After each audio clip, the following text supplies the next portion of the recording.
सोचो और विश्वास करो और फिर बोलो। क्या हम ऐसी धारणाएं बनाने में ख़ास तौर पे माहिर हैं जो हमारे लिए सुविधाजनक है, फिर हम उन्हें तोड़कर नए नए मतलब निकाल लेते हैं। हम कल्पनाओं, गलतफहमियों के अजीब से जाल बुन लेते हैं, संत मत को ख्याली दुनिया में ले जाते हैं, उपदेश के गलत मतलब समझ लेते हैं, सद्गुरु के वचनों के बेतुके अर्थ निकालते हैं, अपने वादों, अपनी जिम्मेदारियों से भागने के बहाने ढूंढते हैं और कर्म सिद्धांत को लेकर दूसरों को दोष देते हैं। इस तरह हम सच्चाई से पूरी तरह भटक जाते हैं, सद्गुरु के उपदेश से बहुत दूर हो जाते हैं। अपने विवेक का इस्तेमाल करने की बजाय हम अपने अजीबोगरीब भ्रमों, धारणाओं, गलतफहमियों के द्वारा सीधे साधे उपदेश को जटिल बना लेते हैं। हालांकि ये मार्ग सहज है, हम इसे जटिल बना देते हैं। अब ये हमारे मन में प्रश्न उठता है कि सद्गुरु एक पहेली के समान है। क्या सद्गुरु परमात्मा है? जैसे हमारे मन में कई बार प्रश्न उठता है। जैसे हमारे को भगवान वाहेगुरु की दया से हमारे को गुरु से नामदान मिल गया, या हम वाहेगुरु को बहुत मानने लग गए, पूरी दुनिया वाहेगुरु को सतगुरु बोलती है। तो ये क्वेश्चन उठता है, कईयों का भी प्रश्न है कि क्या सद्गुरु परमात्मा है या नहीं। अगर हमें विश्वास है, यहाँ पे गुरु सतगुरु एक ही है ना, तो ये बोल रहे हैं कि गुरु सतगुरु परमात्मा है कि नहीं, ये हमारा प्रश्न है आज का। तो क्या सद्गुरु परमात्मा है या नहीं। अगर हमें विश्वास है कि सद्गुरु परमात्मा है, तो इस विश्वास की सबसे अहम कसौटी यह है कि क्या हम उनके हुक्म के मुताबिक चलते हैं जिन्हें हम सद्गुरु मानते हैं। हम उनके दिए हुए एक और सिर्फ एक हुक्म का पालन नहीं करते तो हम अपने विश्वास के साथ खिलवाड़ कर रहे हैं, हम केवल दिखावा कर रहे हैं। हमें विश्वास है क्योंकि सद्गुरु के या वाहेगुरु का पालन न करने की गुस्ताखी कौन करेगा। जब हम कहते हैं कि सद्गुरु परमात्मा है, तो क्या हमारा ऐसा विश्वास डर के कारण बना हुआ है। अगर हम सद्गुरु को परमात्मा नहीं मानेंगे तो क्या हमारी ज़िंदगी उथल पुथल हो जाएगी और आखिर में हम नरक में हमको जाना पड़ेगा। क्या हम अपने संशय या भय को छिपाने के लिए इस धारणा पर यकीन करते हैं। क्या यह दूसरों के अनुभव पर आधारित है या हमारे खुद के अनुभव हैं। क्या यह धारणा हम अपने परिवार को विरासत में दे के जाएंगे। क्या हम यह सोचते हैं कि अगर हम इस धारणा को ना माने तो नास्तिक माना जाएंगे। तर्क के आधार पर हम पूछ सकते हैं कि कोई मनुष्य भला परमात्मा कैसे हो सकता है। यहाँ पे कहा जा रहा है कि कोई मनुष्य भला परमात्मा कैसे हो सकता है। यहाँ पे गुरु के बारे में कहा जा रहा है। यह कितना बेतुका सा लगता है, ऐसा मुमकिन नहीं हो सकता। इस विचार को हमारी बुद्धि भी स्वीकार नहीं कर पाती। एक आम गृहस्थी वाला जिसके माता पिता हैं, भाई बहन हैं, पत्नी हैं, बच्चे हैं और यार दोस्त हैं, जिसका हमारी तरह ही जन्म हुआ है, जो हमारी तरह खाता पीता, सोता, चलता फिरता, सांस लेता, शारीरिक रोग भी लगते हैं, बुजुर्ग होकर अंत में मृत्यु को प्राप्त होता है, ऐसे आम आदमी सर्वशक्तिमान परमात्मा कैसे हो सकता है। हमारे मन में संदेह होंगे, सवाल उठेंगे। जब हमारे पास सबूत नहीं है तो हम विश्वास कैसे करें। किताबें सत्य को प्रकट नहीं कर सकती, क्योंकि बौद्धिक ज्ञान होने का मतलब अनुभव होता है, अनुभव नहीं। क्योंकि बौद्धिक ज्ञान होने का मतलब अनुभव होता नहीं है, ना ही हम दूसरों के अनुभव से सीख सकते हैं। अनुभव का बयान नहीं किया जा सकता, इसे केवल हम महसूस कर सकते हैं। परमार्थ की राह में हम अकेले ही चलना है, इसलिए हमें इस अनुभव को अपने आप की पहचान करना कहते हैं। यह केवल निजी अनुभव पर आधारित हो सकता है और ऐसा अनुभव हर किसी को नहीं होता। यह नहीं है कि हम हर बात का सबूत चाहते हैं।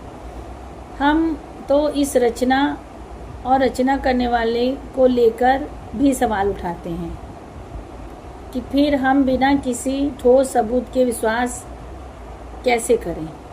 सतगुरु परमात्मा है, यह बेतुकी सी बात लगती है, एक अटपटा सा ख्याल महसूस होता है। फिर भी हम यही चाहते हैं कि वह परमात्मा हो, लेकिन पूरी तरह से हम यकीन करने के लिए हमें इसका अनुभव करना होगा। हम दिल से चाहते हैं कि सद्गुरु परमात्मा ही हो, वरना हमारे लिए बड़ी मुश्किल खड़ी हो जाएगी। अब अगर सद्गुरु परमात्मा है तो इसका मतलब कि परमात्मा भी मनुष्य हो सकता है, लेकिन परमात्मा के मनुष्य होने का विचार बड़ी दुविधा में डालने वाला है। यह तो उसके रहस्यमय होने को ही नकार देता है। यह विचार तो बिल्कुल अजीबोगरीब लगता है। परमात्मा को तो सर्वव्यापक माना जाता है, सब कुछ उसमें समाया है, वह हर जगह मौजूद है, परम शक्ति है। अगर वह मनुष्य है तो वह ऐसा परमात्मा बिल्कुल नहीं है जैसे हम उसे मानते हैं। नहीं, यह धारणा तो अजीब है, इसे कैसे मान लिया जाए। सद्गुरु ना तो परमात्मा है ना मनुष्य है। अब अगर सद्गुरु परमात्मा नहीं है तो परमात्मा मनुष्य नहीं हो सकता।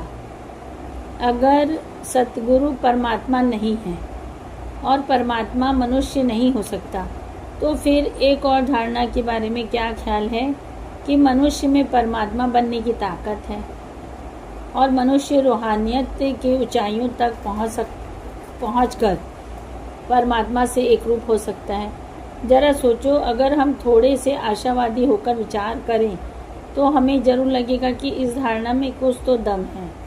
और हाँ, हम सबके अंदर परमात्मा बनने की क्षमता है। जैसा कि बाइबल में लिखा गया है, हमें परमात्मा की शक्ल का बनाया गया है, तो फिर ऐसा होने की पूरी संभावना है। ऊपर कही गई बातों के आधार पर चलो इस धारणा को मान लेते हैं कि सद्गुरु परमात्मा नहीं है, परमात्मा मनुष्य नहीं है। नश्वर होते हुए भी हम सब परमात्मा बनने की काबिल है, और नश्वर होते हुए भी हम सब परमात्मा बनने के काबिल हैं। लेकिन सद्गुरु के बारे में सच्चाई जानने से पहले कि हमें कितनी काबिलियत है, यह समझना जरूरी है कि परमात्मा कौन है, कहाँ है, और इसके बाद हम परख कर सकते हैं कि सद्गुरु असल में है कौन। ये नज़रिया है एक सतगुरु और परमात्मा। क्या सतगुरु परमात्मा हो सकता है और परमात्मा कौन है? इसको हमको जानना, अगर जो जानने में उत्सुक है वो वीडियो को सुन सकता है। ये सबके सवाल हैं कि एक आम इंसान क्या परमात्मा बन सकता है? तो जब हम इसके अंदर जाएंगे तब हमको पता चलेगा, धीरे धीरे हम जानेंगे। ये बहुत लंबा चौड़ा टॉपिक है, तो इसको धीरे धीरे सुनेंगे तो हमको समझ में आएगा। और कोई भी वीडियो को आप एक बार सुनेंगे तो पूरा समझ में नहीं आता, क्योंकि मैं खुद सत्संग को 10-12 बार सुनती हूँ तो मेरे को अच्छे से पूरा डेप्थ समझ में आता है। तो कोई भी आप जो वीडियो सुनते हो तो उसको कम से कम 2-3 दिन लगातार सुनो, तब उसका सही अर्थ समझ में आता है कि बंदा क्या बोलना चाहता है। तो आज जो वीडियो डाली हूँ उसमें बहुत सारी बातें, बहुत सारे प्रश्न निकल के आ रहे हैं। क्या एक तो जो गुरु हम वाहेगुरु की किस्मत मतलब वाहेगुरु जी की दया से हमको गुरु मिलता है, गुरु से नामदान मिलता है, तो क्या हम उसको भगवान या परमात्मा सदगुरु को तो वो सदगुरु ब्रह्म ज्ञानी गुरु ये सब एक है। गुरु सतगुरु ब्रह्म ज्ञानी नाम अलग अलग है सब एक। वो हमको नामदान की दीक्षा देता है, वो हमारे को वाहेगुरु जी की मेहर से मिलता है। और सदगुरु परमात्मा हो सकता है ये हमारा प्रश्न है, क्योंकि जब हम आम इंसान हैं और हमारा गुरु भी हमारे जैसा ही है, तो हम उसको परमात्मा मानने में हमारे मन में एक प्रश्न उठता है कि हम परमात्मा उसको क्यों माने। ये हमारा सवाल है और ये धीरे धीरे कंटिन्यू आपको ये वीडियो में आंसर धीरे धीरे मिलेगा।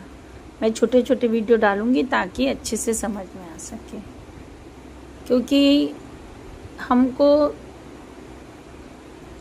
जानने का हक है भाई कि परमात्मा जो जिसको हम मानते हैं उसके बारे में थोड़ा हमको रुचि तो होती है कि हम क्या है, आखिर है क्या। हम पूरा तो नहीं जान सकते, मगर जो हमारे पास साधन हैं कि हम इस जरिए जान सकते हैं, जो ज्ञानियों ने महसूस करके किताबें लिखी हैं, तो हमारे को भी एक शायद अच्छा हमारा क्या बोलना चाहिए, हमारे एक भरोसा बन जाएगा। अगर हमको उस चीज़ समझ में आ गई तो हम उस रास्ते पे चल पड़ेंगे। तो अभी तो जो वीडियो डाली हूँ उसमें एक मेन ये है कि क्या सदगुरु परमात्मा हो सकता है ऐसा, क्योंकि मनुष्य हम इंसान जल्दी से भरोसा नहीं करते, और भरोसा करने के लिए हम बौद्धिकता अपनी यूज़ करते हैं, बहुत मतलब ठोक बजा के हम मतलब उसको मानेंगे, अगर कोई बात को मानेंगे तो ये सारे क्वेश्चन के आंसर धीरे धीरे आपको मिलेंगे। वीडियो से जुड़े रहिएगा। ये एक अलग टॉपिक है, इसका नाम है कि परमात्मा मतलब ये पूरा परमात्मा से रिलेटेड है, और धीरे धीरे मैं इसको रोज़ एक एक थोड़ा छोटा छोटा पोस्ट करती रहूँगी। जिसको इस फील्ड में जो इसमें इंटरेस्टेड है, जो इस रास्ते में क्या बोलना चाहिए परमार्थ के रास्ते में, तो उसके लिए वीडियो बहुत अच्छी है। चलो धन धन गुरु नानक जी, धन धन वाहेगुरु जी, धन धन।